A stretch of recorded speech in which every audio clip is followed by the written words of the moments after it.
Hola, en este video vamos a realizar la convolución con un impulso unitario y otra función.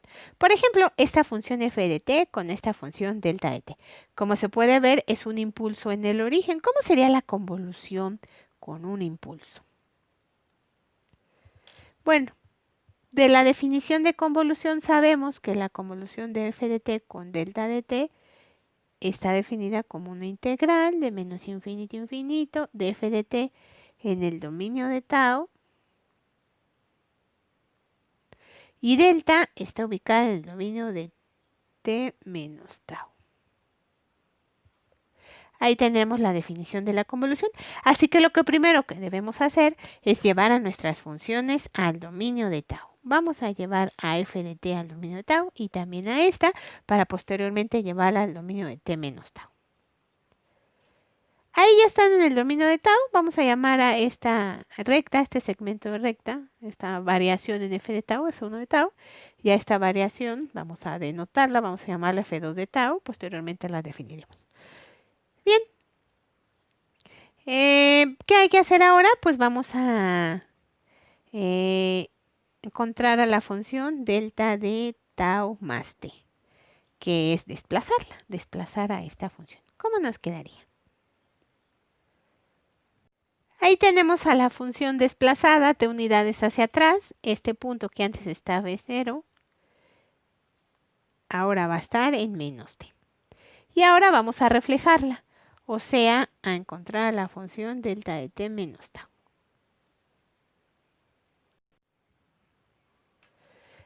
Ahí está la función reflejada. En lugar de tau sustituimos menos tau. Ahí se ve este punto entonces en el dominio de tau cambia de signo, en lugar de ser menos t, ahora es t. Ya tenemos a las funciones que vamos a multiplicar y cuyo producto evaluaremos su área. De cuyo producto evaluaremos su área, como dice nuestra expresión de la convolución. Vamos a empezar con el caso 0. Ese sería el caso 0, la convolución entre estas funciones f de t con delta de t es igual a 0 siempre y cuando menos t sea menor a menos t0. Perdón, este ya no es menos t, sino es más t. Obsérvese que aquí a cambio de signo, entonces ya es más t.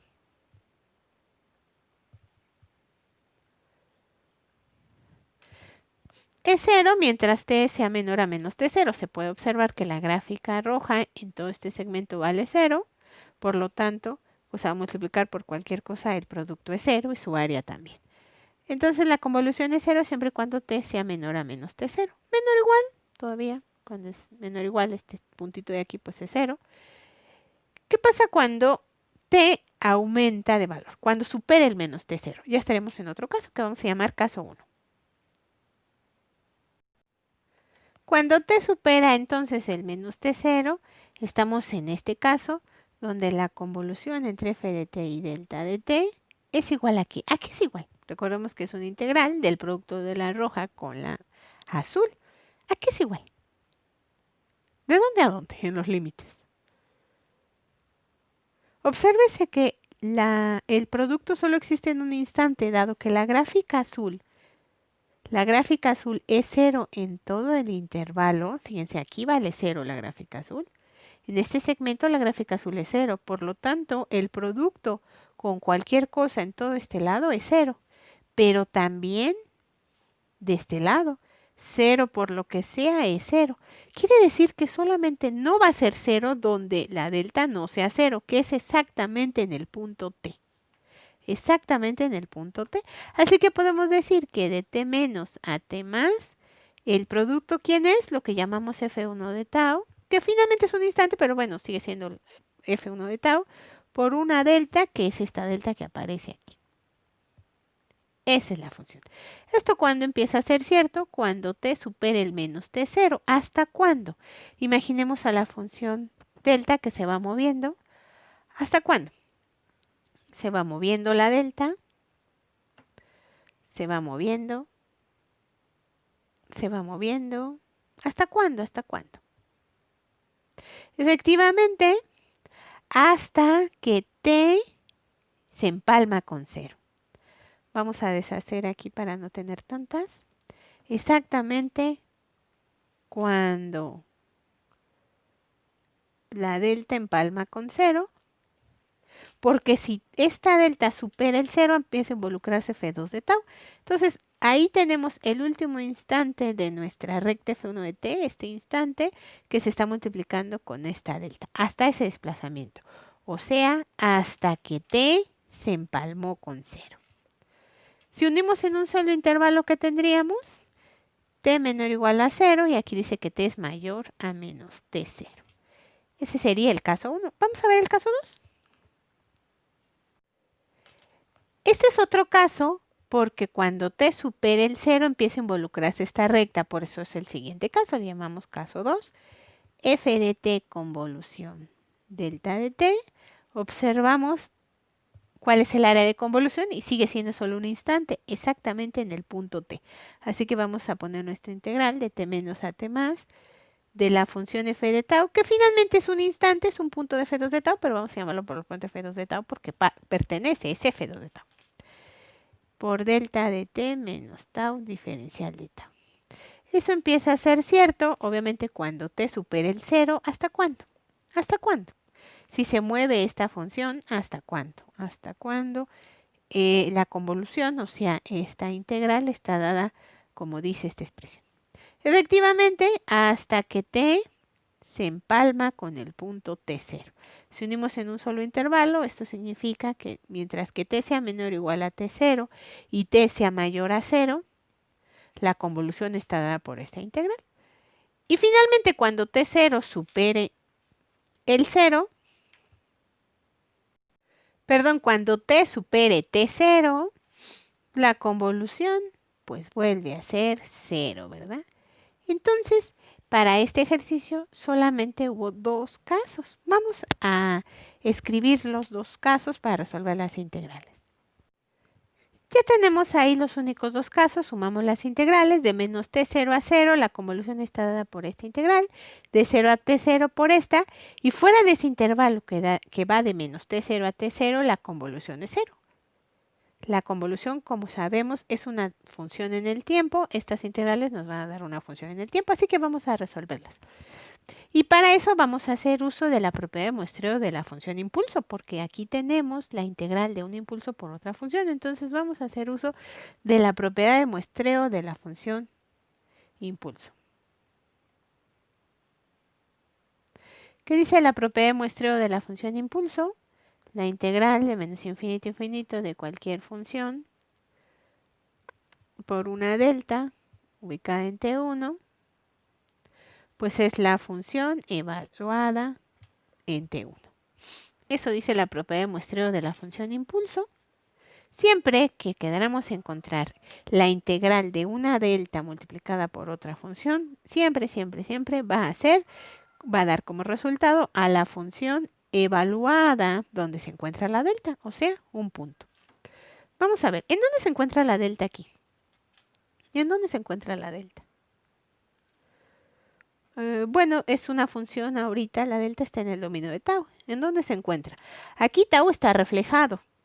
¿Cómo podemos asegurar que esta expresión se parece a esta? Porque aquí se ve a la variable positiva en t, la variable es positiva y está desplazada a t1. Pero aquí si la delta está en el dominio de tau, pues está reflejada y desplazada a t. ¿Cómo sabemos en dónde está la delta? A ver, analicemos en dónde quedó ubicada esta función. Analicemos en dónde quedó. Si nos regresamos un poco, cuando la definimos a esta función, obsérvense. La delta de menos tau más t, que es la que se involucra en la integral, es esta. ¿Dónde está? Está ubicada en t, ¿no? O sea, esto es exactamente lo mismo. Son dos formas diferentes de expresar a la misma función. Podemos decir entonces que es una delta en el dominio de tau, estamos en el dominio de tau, pero que está desplazada al punto t a la derecha. Entonces es exactamente lo mismo. Esto es exactamente lo mismo de lo que aparece aquí. Entonces podríamos sustituir en nuestra integral y en lugar de ponerle t menos tau, porque ya vimos que es lo mismo, vamos a ponerle tau menos t. O sea, la delta se encuentra en t, es lo mismo.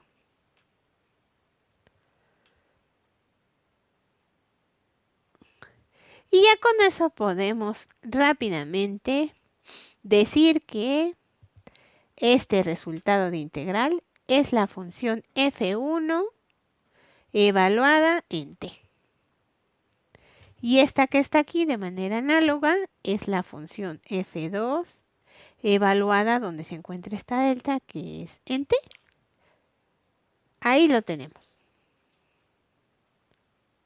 O sea, la convolución de una función cualquiera con un impulso nos da f1 de t.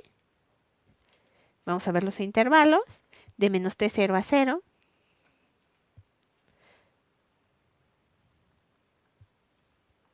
Y f2 de t de 0 a t0. Eso es lo que nos dice pues nuestra expresión. Pero ¿quién era f1 de t y f2 de t? Para graficarlo ya acabamos. La convolución es la convolución de una función. Pero ¿quién era f1 de t? Vamos a ver. Aquí tenemos a la función f de tau. Le dimos el nombre de f1 de tau a este segmento de recta. Este segmento de recta le dimos el valor de f1 de tau. De hecho, lo vamos a copiar para tener más una apreciación más clara de cuánto nos da. Vamos a copiarlo.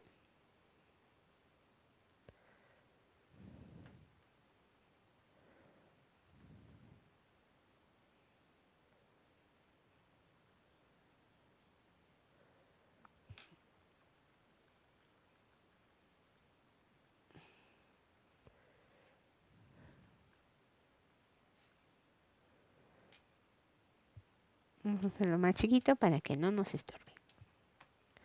Bueno, entonces para graficar esta convolución, dado que depende de esta gráfica, pues lo vamos a hacer aquí. Es una función en el tiempo, la convolución es una función en el tiempo. Ahí se ve que es una función en el tiempo. F de t, convolución delta de t. Tenemos que de menos t0 a 0, a lo mejor este es t0, la función es f1 de t, o sea, la forma que le dimos aquí a f1 de tau, este es f1 de tau, pero si a esta función le evaluamos en t, f1 de t, pues sería esta.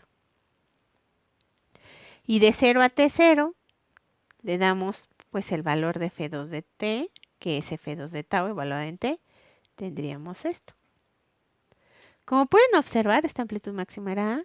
Como pueden observar, eso es f de t, la función original. Regresemos a la función original.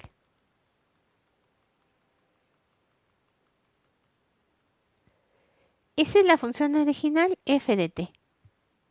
Convolucionar entonces a una función cualquier f de t con un impulso,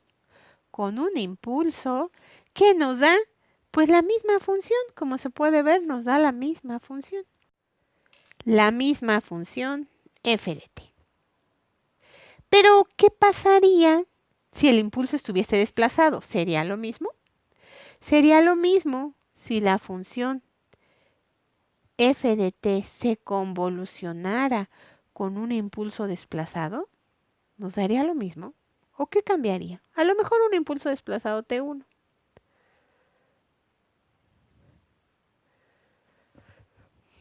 ¿Qué nos daría la convolución entre estas dos? No se pierdan el próximo video. Muchísimas gracias por ver este.